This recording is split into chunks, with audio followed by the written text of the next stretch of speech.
When did Irish mythology happen? On the surface, it's a bit of a silly question, because obviously most of Irish mythology didn't happen, right? These are stories, perhaps inspired by actual human people and events, but take it from me, an occasional fisherman, in stories, the size of the fish keeps getting bigger. A warrior becomes a culture hero, becomes a super-powered deity. But this video isn't about all that, because whether or not you believe or don't believe in a god or gods, we can still answer the question, when did Irish mythology happen? In some cases, the medieval Irish texts explicitly tell us when, using synchronisms. What the heck is a synchronism? Here's an example. In the great book of Lecon, quote, Agamemnon began to reign, end quote, is used as a date marker for the deaths of the Irish gods Manannán and Midir. Agamemnon being the Mycenaean king famed for his role in the Trojan War, who, according to Greek myth, took power in the 13th century BCE. In other cases, we'll need to rely on the controversial work of the so-called Four Masters, who, between 1632 and 1636 CE, attempted to write down all of Irish history. Really, all of it, starting with the flood narrative in the book of Genesis. We are not going to start there. We'll get there. Oh, we'll get there. But given the subject matter, I want to start not at the beginning of Irish mythology, but at the end.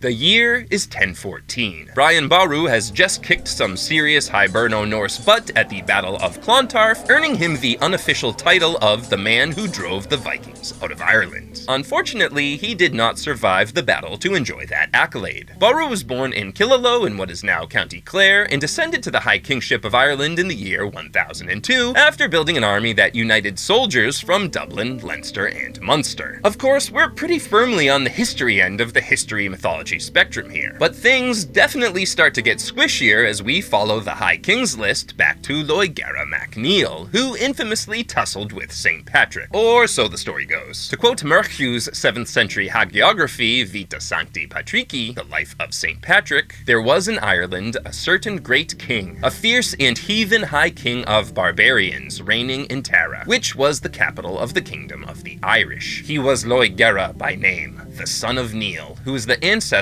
of the royal stock of almost the whole of this island. Now, he had about him wise men and magicians and augurs and enchanters and inventors of every evil art, who through their heathenish and idolatrous religion had skill to know and foresee all things before they came to pass. End quote. Cool. The aforementioned Neil, Loigera's dad, is Neil of the Nine Hostages, namesake of the Enil dynasty. And while it's very likely there was a historical Irish High King with this name, his timeline seems to have been fudged a bit. Irish historian Geoffrey Keating reckoned that Neil's reign began in 368. The Four Masters dated it to 378. Meanwhile, modern scholars date Neil's reign to the middle of the 5th century CE, say around the year 450. The early chroniclers likely tweaked the dates in order to synchronize the Irish High Kings list with the aforementioned hagiographies that were circulating at the time. See, St. Patrick was believed to have been kidnapped by pirates around the year 400, which may not have actually happened, but it's also noted that these pirates were under the command of Neil of the Nine Hostages. So in this reality, the Irish mythology cinematic universe, if you will, Patrick and Neil are contemporaries, even though historically they were not. Moving forward, I will continue to prioritize the mythical dates because ultimately what I'm doing here isn't an exercise in history. This is a timeline of Irish mythology. We are now ready to transcend Irish mythology's King's Cycle and enter the Fenian Cycle, the cycle whose primary hero is Fionn mac Cooil, who gains access to a magical search engine after burning his thumb on the salmon of knowledge and sticking it in his mouth. His thumb, not the fish, although he does eat the fish too. According to the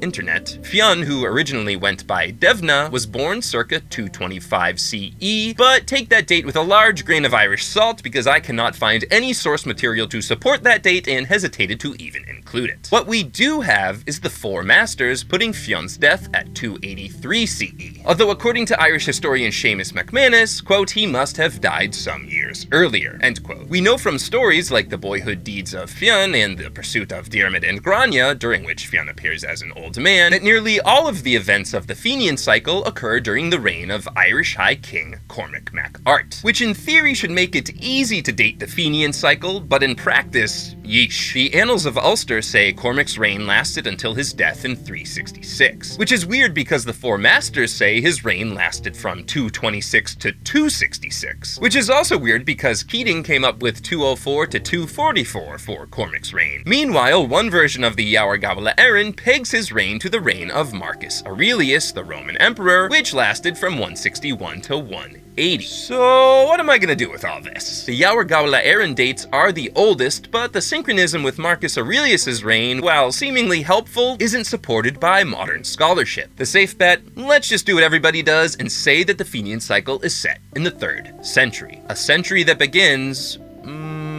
right here. We're on to the Ulster Cycle. The cycle's primary hero is Cuchulainn, the Hound of Cullen, also known as the Hound of Ulster. Granted, he starts out as Setanta, then he kills a guard dog with a hurley and takes the dog's job. Cuchulainn has the power of the Ristrad, or War Spasm. It's akin to hulking out or going into berserker mode. The dude grows super tall and scary and one of his eyes kinda pops out. It's great stuff. From a dating perspective, however, it's actually more useful that the Ulster Cycle also follows the rise, reign, and fall of Cuchulainn's king, Cruchor mac Nessa, who is said to have taken power sometime in the 1st century BCE. This coincides with a period/political map known as the Five Fifths of Ireland, a time when there was no widely recognized high king, as the island was divided up into 5 main kingdoms. Their modern names might sound familiar: Ulster, Leinster, Munster, Connacht, and Meath. And if you're about to comment, what about Crihan Nianair, who Keating and the Four Masters recognize as holding the high kingship in the years immediately preceding and following the birth of Jesus of Nazareth? I would point you to the oldest source on the matter, the Yaur Gabla Érenn, which never says that Crihan Nianair becomes high king, only that he slayed the previous one, Cruchor Abrad Rua. Royal status aside, the Yaur Gabla Érenn synchronizes that previous king's reign, which lasted 1 year, with the reign of Vespasianus, who was emperor of Rome between 69 and 79 CE. What's more, the Yaur Gabla Érenn synchronizes the reign of the High King Conera Mór, whose life and death is detailed in the Ulster Cycle tale The Destruction of Dudurgus Hostel, with the reign of Augustus, who was emperor of Rome between 27 BCE and 14 CE. Keating and the Four Masters, meanwhile, date the beginning of Conera Mór's reign to 64 and 100 BCE, respectively, before Jesus' time. But just as Cormac mac Art is the king for most of the Fenian Cycle, it is Cruchor mac Nessa who is the king for most of the Ulster Cycle, even though he's not a high king. And Cruchor is such an important figure that his death is synchronized with Jesus' crucifixion. FYI, the historical Jesus was born between 6 and 4 BCE and died between 30 and 33 CE. So look, here's what I'm gonna do. I'm gonna stick Cuchulainn right here where year 0 would be, if there were a year 0. As for Conera Mór, let's put him a few years before that, which makes sense narratively, because both the Yaur Gabla Érenn and the Annals of the Four Masters note that after his death, Conera Mór isn't immediately succeeded by another king. There's a gap, thus allowing the 5 Fifths of Ireland to become a thing, and thus setting the stage for the Ulster Cycle's most celebrated epic, the Táin Bó Cúailnge, or Cattle Raid of Cooley, which sees Queen Maeve of Connacht lead an army into Ulster because she wants a bull. Now, to recap, we started with the Cycle of Kings, and moving backward in time, we traversed the Fenian Cycle and entered the Ulster Cycle. But I should clarify that the King's Cycle has really been running parallel to these other two the entire time. For example, as we make our way from the Ulster Cycle back to the Mythological Cycle, we can find Macha Mong Ruad, the first and only woman to serve as High King of Ireland. The Yaur Gabla Érenn pegs Macha's reign to Ptolemy I Soter's reign in Egypt. He was the Macedonian general who succeeded Alexander the Great as the ruler of Egypt, beginning his reign as king in the late 3rd century BCE. But Keating says, nope, that's not when Macha began her reign. She took power in the middle of the 5th century BCE. But then the Four Masters say, oh hell no, Macha Mong Ruadh began her reign as the High King of Ireland in the middle of the 7th century BCE. While historically unlikely, the synchronisms in the Yawer Gabhla Éireann do, I think, add something to Irish mythology. I like the implication that the Irish myths and Greco-Roman myths can exist in parallel, as can Christian myths, apparently. They can all be part of the same narrative universe, or multiverse. We'll get into it. But first, the last. According to the Four Masters, the Milesians, the last of the 6 groups to invade Ireland, crossed over from what is now Spain in the year 1700 BCE. Known as the Milesian Invasion, this is a big moment in Irish mythology, as it represents the end of the reign of the Irish gods, the Tuatha Dé Danann, and the arrival of Gaelic/Goidelic Celtic speakers. These are the ancestors of Ireland's modern human population, or so the story goes. And according to Keating, this story actually happens about 400 years later in 1287 BCE. This 400-year discrepancy is a recurring theme. It's partially the result of the Four Masters using an Anno Mundi dating system that dated biblical creation to the year 5199 BCE. Meanwhile, Keating used an updated model that dated creation to 4004 BCE. It should also be noted that by abandoning the older monastic dating system, Keating was able to better adhere to the Yawer Gabhla Éireann's synchronisms. For example, the Yawer Gabhla Éireann notes that the mythical ancestors and namesakes of the Gaels and the Scots, Goidel Glass and the Egyptian queen Scota, lived during the time of Moses and the Exodus. Thus, Keating, following the latest biblical scholarship of his day, concluded that Goidel Glass and Queen Scota were stirring up trouble around 1511 BC.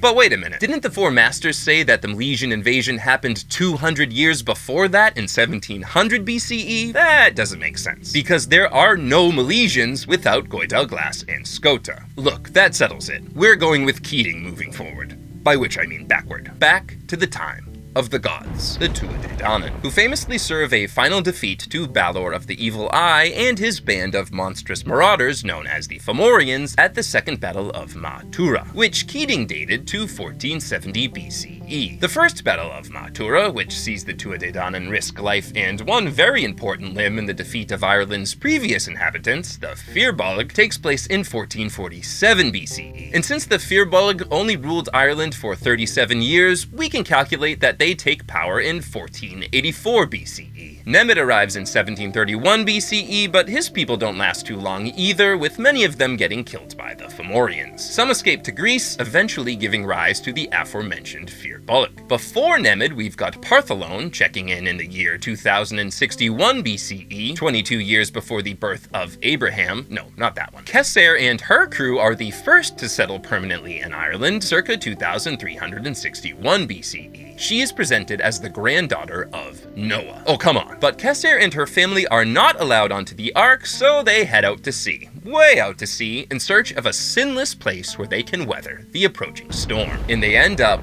in Ireland.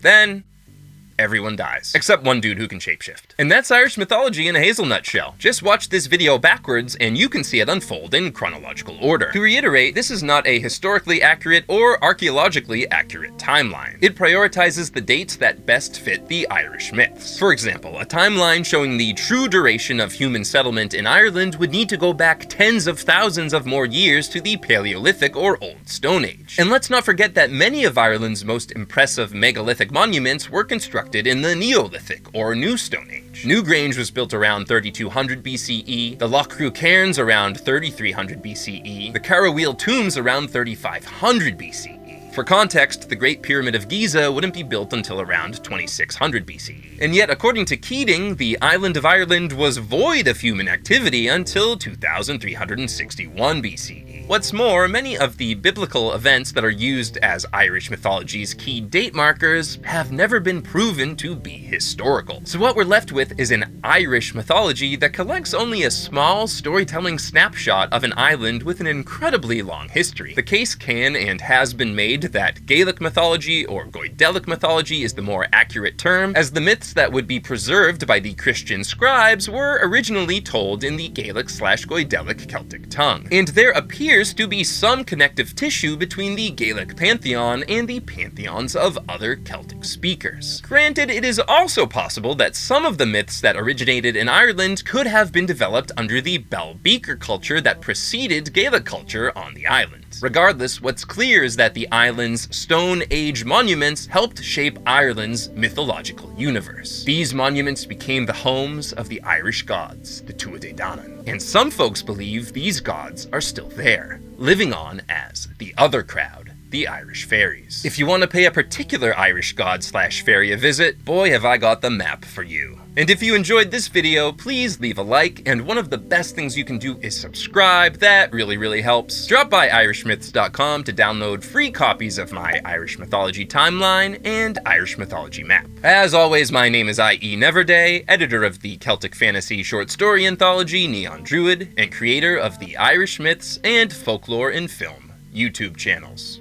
Thanks for coming out.